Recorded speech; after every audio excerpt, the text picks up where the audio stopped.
Good evening mga lalas. Magluto ako ng sinabaw na pritong isda. Ayan. Oh, 'di ba?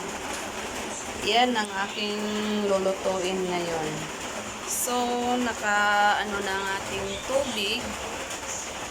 Lagay natin ang ating mga sangkap. Yan. Wala tayong tangad ngayon ha. Kasi lakas ng ulan. Saka, ito tingnan nyo tong alugbati namin Ito ang pang lagay natin sa ating sinabaw na pritong isda.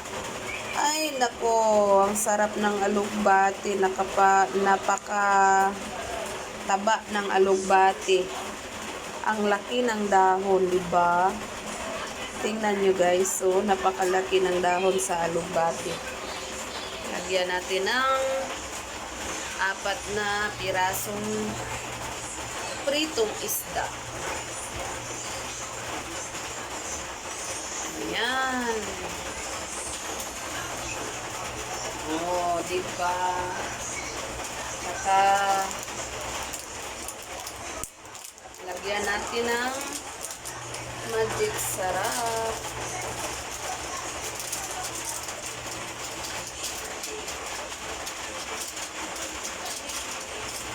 Magic sarap lang katapat sa ating sabaw ngayon guys.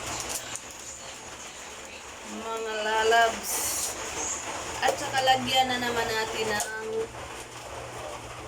konting asin. Oh, diba?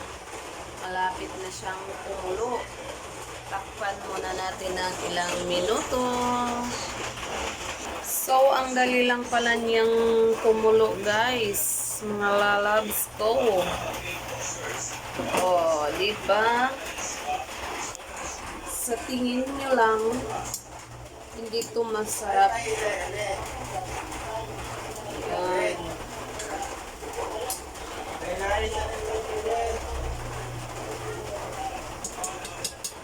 Oh, sarap. Tikman natin guys. Oh, dali lang. Una, ginawa ko, prito ko yung isda. Pinipirito ko yung isda. Kasi, masarap sa alugbati yung pritong isda tapos isabaw. Tikman natin ha kung tama na ba sa timpla.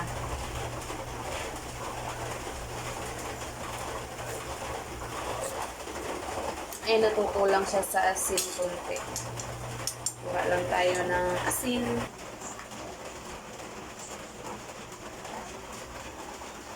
Oh, diba? Napakadali lang magsabaw. Dahil maulan ang panahon ngayon, kaya ganito ang niluto ko, mga lalabs. Sinabaw na pritong isda. At ilagay na natin ang ating alugbati na napakataba ng mga dahon nila. Ayan. Oh, diba? Super sarap. Ang sabaw. Dahil na sakto na sa timpla itong ating sabaw. Nilagay na natin ang ating alugbati. Oh, tingnan yung dahon ng alugbati. Oh. Ang taba. Super. Oh, sino bang di makakapawaw nito?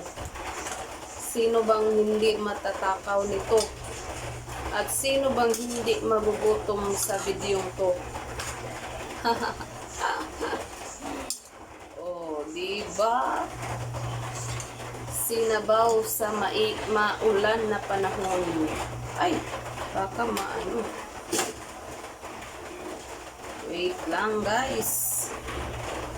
Oh. So, madali lang naman maluto ang ating alugbati dahil Dahon lang naman siya. Hindi na siya kailangang patagalin pa. Kasi hindi naman siya maganda, hindi naman siya masarap kapag lumambot masyado. Yung sakto lang. O, ayan. O, diba guys? O, ito ang ating pritong isda na natira. Sinabaw, luto na. Thank you for watching and bye-bye.